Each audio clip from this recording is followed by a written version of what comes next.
بسم اللہ الرحمن الرحیم۔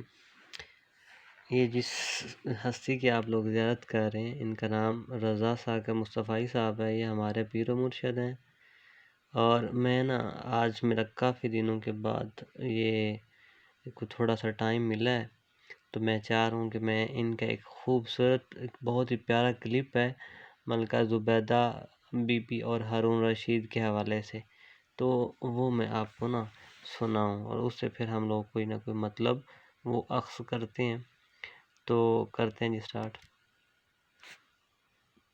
زبیدہ جو ہے یہ ہارون الرشید کی بیوی ہے، لیکن اتنی صالحہ تھی کہ جب ہارون الرشید نے چاہا کہ میں اس سے نکاح کروں تو اس نے کہا کہ میں اپنی مرضی کا حق مہر لوں گی۔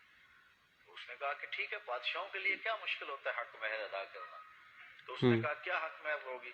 کہا بغداد سے نہر نکالو اور عرفات تک پہنچاؤ، اچھا، یہ میرا حق مہر ہوگا۔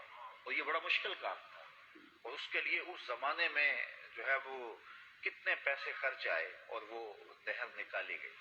اور جب وہ نہر جاری ہو گئی تو جو خادم تھے انہوں نے آ کے حساب پیش کیا ملکہ کو کہ یہ اس کا حساب ہے، اتنے پیسے خرچ آئے ہیں۔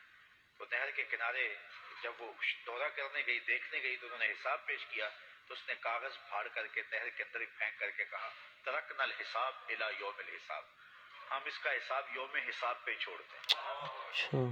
تو وہ نہر پھر جب تک یہ جدید ذرائع نہیں آئے تھے تو حاجیوں کے لیے سیرابی کا باعث بنتی رہی، اور نہر زبیدہ کے آج بھی اثرات جو ہے وہ میدان عرفات کے اندر دیکھے جا سکتے ہیں۔ تو یہ بغداد سے چلتی تھی نہر اور مکہ المکرمہ تک پہنچتی تھی، اور یہ حق مہر تھا زبیدہ خاتون کا۔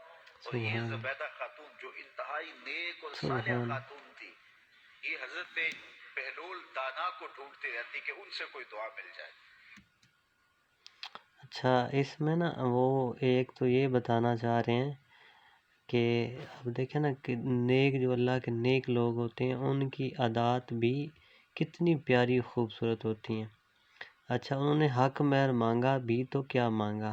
وہی اپنے خدا اور اپنے پیارے حبیب صلی اللہ علیہ وسلم کی محبت کے لیے وہ جناب انہوں نے کہا کہ آپ نہر بغداد سے کھینچیں اور عرفات تک وہ بنائیں، تو یہ میرا حق مہر ہوگا۔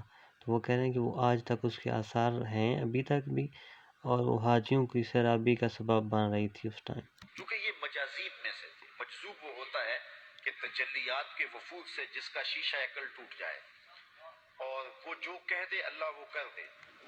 فرمایا صحیح حدیث میں ہے رب اشعث اخبر مدفوع بالابواب لو اقسم علی اللہ لابر۔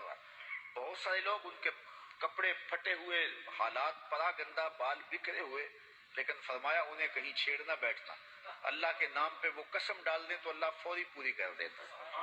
تو یہ اسی قبیلے کا فرد تھا بہلول دانا۔ ایک دن زبیدہ گزر رہی ہے دجلہ کے کنارے پہ، تو بہلول مٹی کے گروندے اپنے ہاتھوں اپنے پاؤں پہ بناتا اور گرا دیتا۔ یہ کبھی آپ نے بچپن میں منظر دیکھا، وہ گلی میں ریت پھینک جائے تو بچے جو ہے وہ پاؤں کے اوپر گروندے بنا دیتے ہیں اور پھر ان کو ہولے سے پاؤں نکال لیتے ہیں، پھر جب کھیل ختم ہو تو گرا دیتے ہیں۔ یہی شغل بہلول کر رہا ہے دجلہ کے کنارے۔ تو ملکہ زبیدہ گزری، پوچھا بہلول کیا کر رہے ہو؟ کہا جنت کے مکان بنا رہا ہوں۔ کہا بیچتے ہو؟ ہاں بیچنے کے لیے بنا رہا ہوں۔ کتنے کا؟ کہا کہ 10 روپے کا، فرض کرو 10 روپے کا ایک مکان بیچ رہا ہوں۔ 10 روپے کیا ہوتے ہیں؟ اس نے 10 درہم نکالے، بہلول کو دیے۔ بہلول نے پیسے دیکھے اور دجلہ میں پھینک دیے، اور ایک کے گرد دائرہ کھینچ کے کہا یہ تمہارا ہوا۔ پیچھے سے بادشاہ گزرا تو اس نے بہلول کو دیکھا اسی شغل میں لگا ہوا ہے، پوچھا کیا کر رہے ہو؟ کہا جنت کے مال بنا رہا ہوں۔ تو کہا بیچتے ہو؟ کہا ہاں بیچتا ہوں۔ کتنے کا؟ 10 روپے کا۔ بادشاہ مسکرا کے گزر گیا، دیوانہ ہے، موج میں لگا ہوا ہے۔ اچھا خیر، جب رات پڑی بادشاہ سویا، کیا دیکھتا ہے جنت میں ایک خوبصورت محل ہے کہ اس نے کبھی ایسا محل دیکھا ہی نہیں۔ شوق ہوا کہ اس کو اندر سے، وہ بادشاہوں کی خواہش ہوتی ہے۔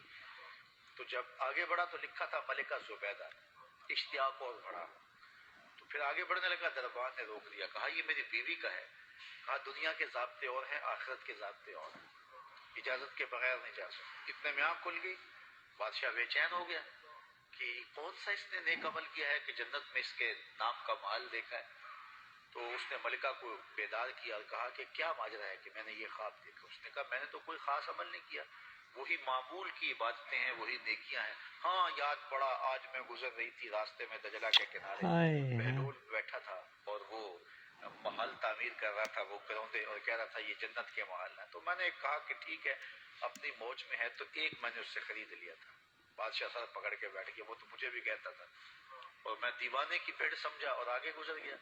اگلے دن بادشاہ کسدن گزرا، ہارون رشید کسدن گزرا، اور دل میں تھا کہ آج بہلول اسی شغل میں دوبارہ مل جائے تو کیا اچھا ہو. اگلے دن دیکھا تو بہلول وہاں بیٹھا ہوا ہے اور وہی کام کر رہا ہے. بادشاہ خوش ہوا، کہا بہلول کیا کر رہے ہو؟ اب دل دھڑک رہا تھا کہ جواب کل جیسا ملے. کہا جنت کے محل بنا رہا ہوں. بادشاہ کے دل کو تسلی ہوئی. کہا بیچتے ہو؟ کہا ہاں بیچنے کے لیے بنا رہا ہوں. کہا کتنے کا؟ کہا آدھی حکومت لگے گی. اوئے اوئے کہا اوئے. کل تو 10 روپے کا کہتے ہو. کہا ہاں کوئی اور آئے تو اس کے لیے 10 روپے کا. کہا تو میرے لیے اتنا مہنگا کیوں؟ کہا تم دیکھ کے جو آئے. اللہ اکبر.